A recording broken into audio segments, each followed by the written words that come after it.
All right. In case y'all don't know, I'm Andrew Prell from Convergence of Four Dimensions. We are the creator of the Silicon Nexus ecosystem.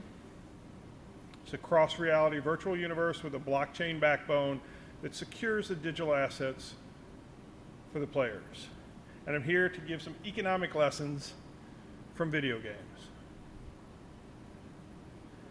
So all of those that lived through the ICO fund, these are 3 different random tokens that I had selected and to see, their chart and how they went off of. That was fun.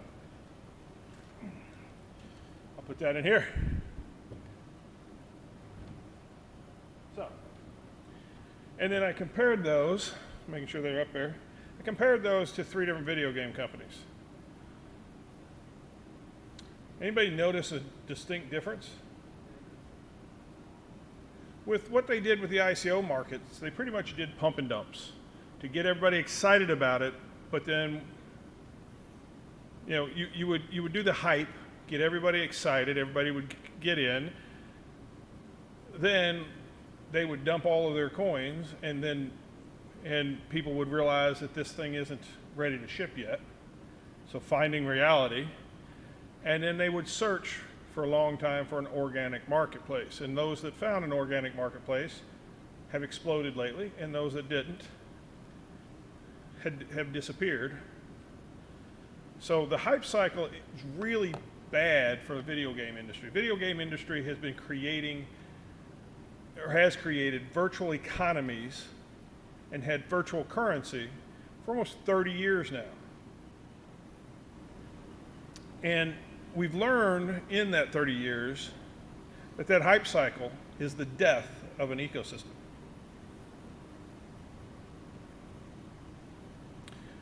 So I went over our team earlier, but for the sake of those that are just tuning in, we have a team, a dream team that came out of the original Atari, Nintendo, Namco, and Sega. Guys that built the Xbox, guys that built Disney Quest. Guys that worked on the 26 of the top-selling AAA titles in the world. I can go on and on and on about this team, but we came together in order to reimagine the whole video game space. And I'm going to go back before I get into that. Basically, the new generation in crypto believe they've invented the digital economy. But I try to remind people that there has been a virtual currency, a stable virtual currency, around for over 20 years. And people are like, no, that's not possible. Well, Magic the Gathering came out in 2002, and their virtual currency is the Magic the Gathering ticket. And in 2002, guess what that Magic the Gathering digital ticket, that's what everybody used to buy and sell cards with. And I have friends that have bought and sold cars with them, physical cars that they drive down the street. Okay, virtual currency has had real world value for 30 years. Okay, it's just not been secure, and that's what the blockchain brings to the picture. So, anybody have a guess what Magic the Gathering tickets sold for in 2002? $1. Do you know what they sell for today? $1. I would say it's a fairly stable currency, wouldn't you? But the problem is that getting the money into the system is simple. You use your credit card, you go to their store, you buy as many Magic the Gathering tickets as you can afford. You buy all the cards with them, you play the games, you trade them around, all that kind of stuff. But if you're selling cards that go up in value, as they were explaining how things go up in value, and NFTs and that, Magic the Gathering cards go up in value based on utility of the current play environment. And every few months, the play environment changes, and cards go way up in value that are more useful now, and other ones that were useful that aren't anymore go way down in value. So people make a living. I know people that have literally made a living buying and selling these cards since 2002. I mean, I'm talking about, buying $250,000 houses with, because of the profit they've made off of them, made a true living off of these things. The problem, though, is when you try to, if you've amassed, a couple $100,000 here, and I know kids that have hundreds of thousands of dollars of virtual assets, and you try to liquidate them for cash, odds are you're going to get ripped off nowadays. PayPal actually came out because in 2003 with a new set of rules. 2002, you could undo every PayPal transaction, no big deal. 2003, because of World of Warcraft and Magic the Gathering, or was it EverQuest and Magic the Gathering, they made a new rule that if you do a transaction with virtual items, digital items, it cannot be undone. So if somebody rips off somebody on a virtual sale, they don't have both sides of the transaction. It's just you send them money and it's over with. So with that, theft, fraud in that area has gone up to like 70, 80%. So you think that would just kill people doing it, right? Meaning kill people selling it because they know they're going to get ripped off, 3 times out of 4. No, they still do it because they have to pay rent.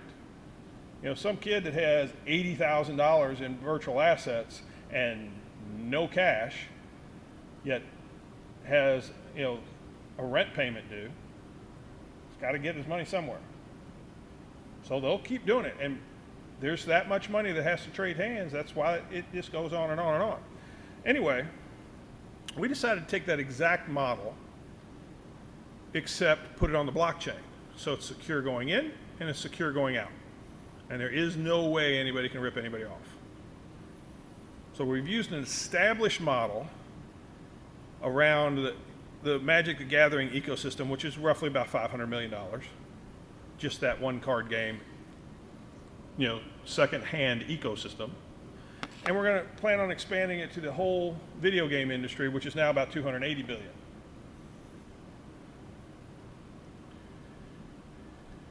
So I've gone all over these slides before on how all this works.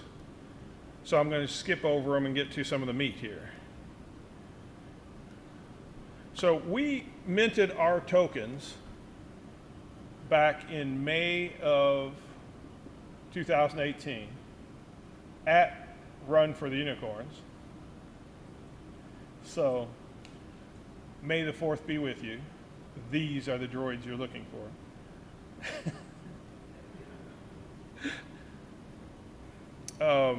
Derby that year was May 7th. Our event was held on May 3rd, May 4th. And notice that we broke it into 20 different wallets. If anybody understands digital wallet, we broke it into 20 different wallets. And I did that as a simplistic form of accounting that everybody can track. I've got high-end accountants in the audience here. Have you all ever heard of an envelope accounting system? Nobody's heard of an envelope accounting system? You've heard of an envelope accounting. Envelope accounting systems, when a new couple gets together and they say, okay, here's our monthly bills. This envelope is for the rent. This envelope is for the food. This envelope is for, baby clothes or, whatever necessary. And here's the envelope for fun. So let's take our money and put it in each one of these envelopes, and when it's gone, it's gone. It's an envelope accounting system. I think that's perfect for digital wallets because transparency is needed in these ecosystems. So we broke it up into 20 different wallets. I didn't want any one single wallet holding more than 10% of our tokens. Okay? So when we minted this, we basically, that pie chart represents effectively our whole ecosystem. The main part of our ecosystem, I'll explain it, was, well, we were going to give half the tokens to the players for playing the games, doing all the right things and playing the games, and half the tokens for the developers creating the games. Okay, well, we might need some tokens set aside to get there. So we're like, all right, we take that pie chart, now we slice out 25%, and that 25% is going to be how we get there, and the rest 75% we'll try to split it down the middle. So the 75% turned into 38% for the players and 37% for the developers. And then 25% we split it up into a expense fund for all of our expenses, then a partnership programs, and then crowdfunding. So to get from 2018 to today, we were supposed to eat up that 25% to get to the point we are today. We've actually eaten up 1/10 of 1% of our overall tokens.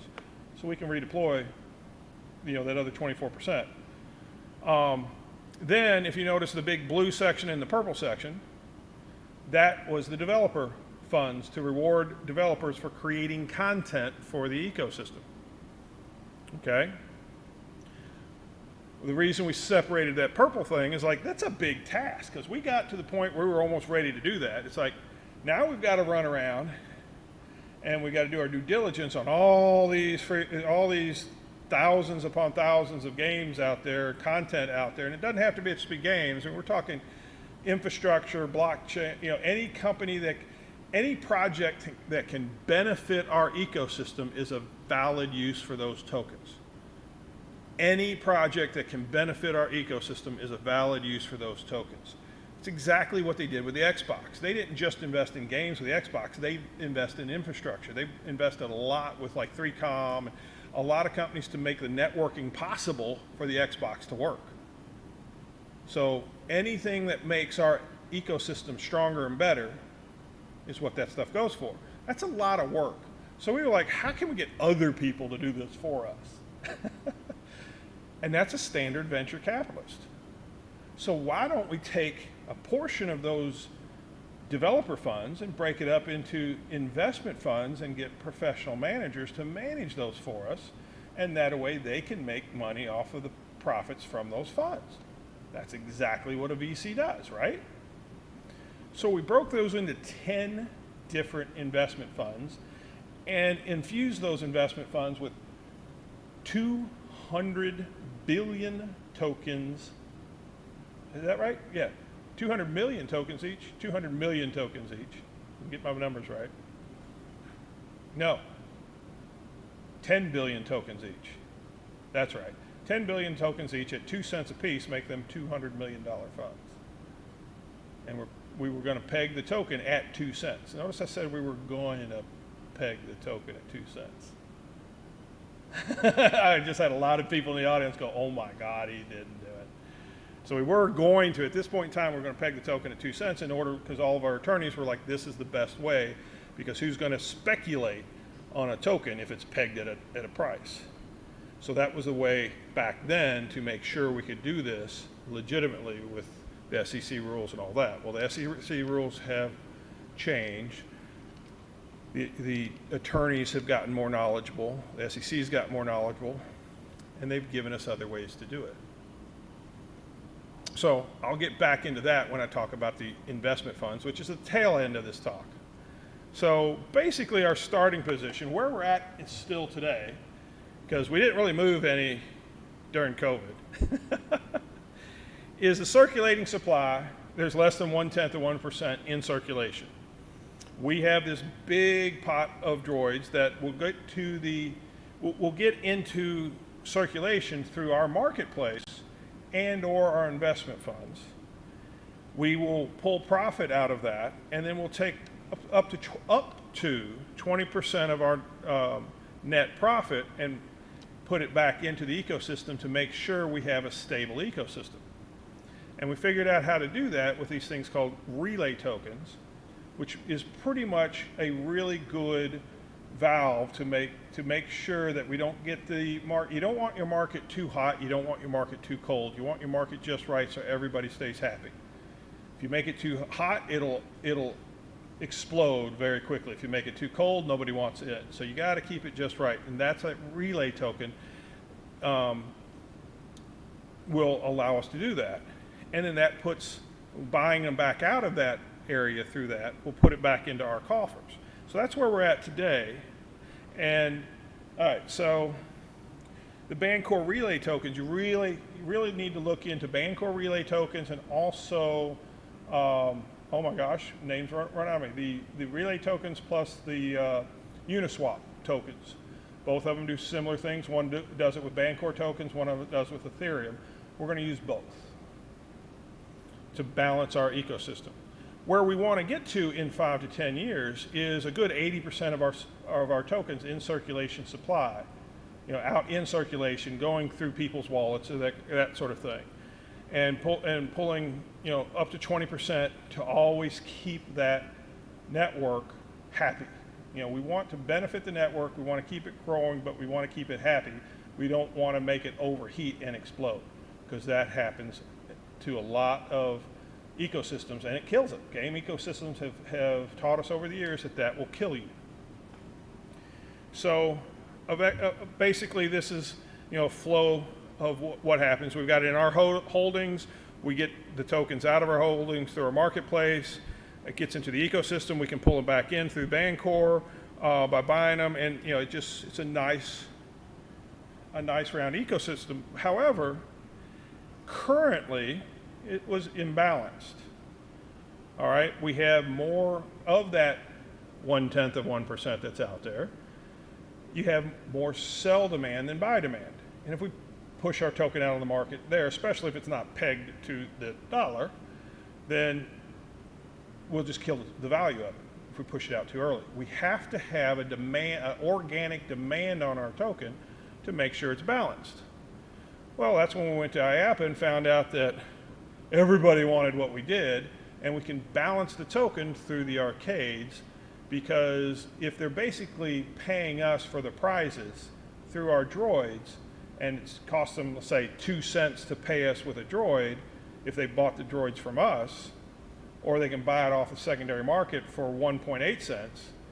As a CFO, what would you do if you had $10 million to spend? Would you buy them directly from the company and spend retail, or would you save 20%? You would save 20%. So that's organic demand in the raw market, which balances our ecosystem and makes everybody happy. Does that make sense? So having the big companies with us balances the ecosystem. Having the Namcos, having the lots of arcades out there needing these things, they can buy them from us at retail, or if it drops on the secondary market underneath the retail price, they'll gobble them all up because they want to get they want to best use their money.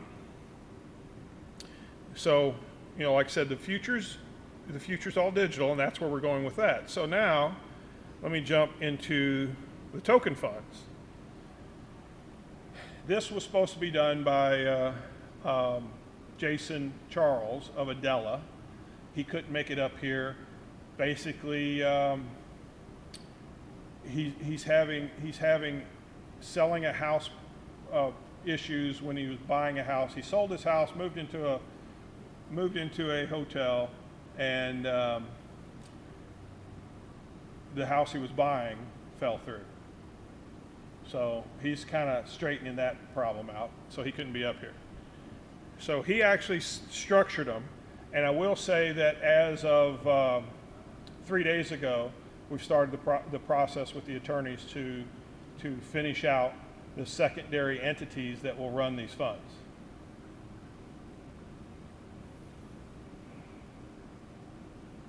So effectively,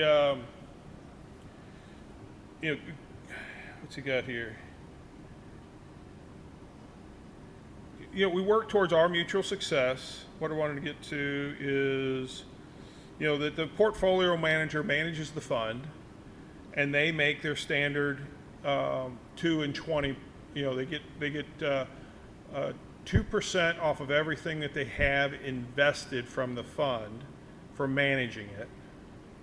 2% of everything that was invested every year, and then they get 20% of the fund, or 20% of every exit that happens from the profit. They take 20% of that as their carry. What their skin in the game is effectively is they have to purchase and put on the shelf 2% of the fund, 2% of the token of the 10 billion tokens in the fund. They have to put those in a wallet that they own. It's their asset. It's not being invested, but they have to own them to show that they have skin in the game and that they're more worried about the token value than just a quick buck. And that's pretty much, that's their 2% 20. And yeah, that's pretty much our token funds. So I'm not going to go into too much of that. What questions do y'all have? Anybody? My main question is, what's the value of droids now? Because Well, how that works. we've got to finish this out, but the attorneys are currently telling me that I can peg it to Ethereum rather than the dollar, which to me is incredible because the dollar, if anybody hasn't noticed, the dollar is tanking like no tomorrow. You know, Bitcoin has never gone up in value. One Bitcoin has always been worth one Bitcoin. The US dollar has gone into the gutter. You know, from 9 cents a Bitcoin to $60,000 a Bitcoin. That's how far the US dollar has fallen in 10 years.